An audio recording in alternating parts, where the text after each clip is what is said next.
So get ready to put on your thinking glasses. Are you ready? Let's start. I'm sure you've heard it's important to fasten your seatbelt when you're in a car.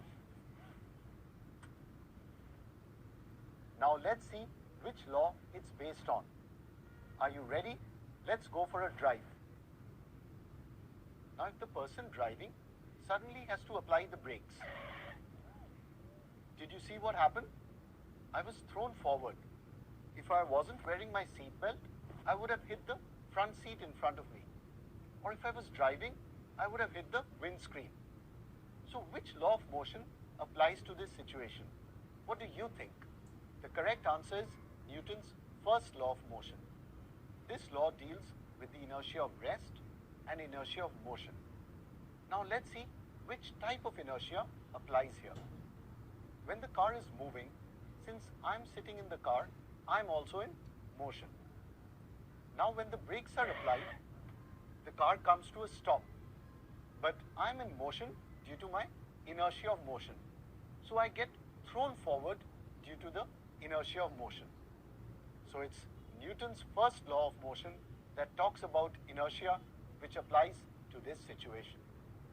Now I've reached home. So what's the moral of the story? Always be safe and fasten your seat belts. I'm going to get off now and go for a walk.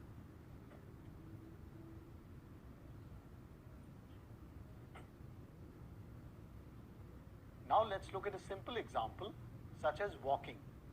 So while you're walking, which law of motion applies here? That's right, it's Newton's third law. Now let's take a closer look. When you're walking, your feet are pushing the ground. Your feet are applying a backward force on the ground. The ground in turn applies a forward force on our feet, pushing us forward and making us move. Can you see the action-reaction pair? Action is our force on the ground, and reaction is the force of the ground on us. The two are equal and opposite. So it's Newton's third law of motion. Every action has an equal and opposite reaction. And this law explains how we walk. Let's say you're playing a game like cricket or baseball. Here I have a cricket ball with me. The coaches teach you to take the catch like this, with your hands moving down. But if you take the catch like this, ouch! Since the ball is pretty heavy, it can hurt your fingers or it can bounce off your hand.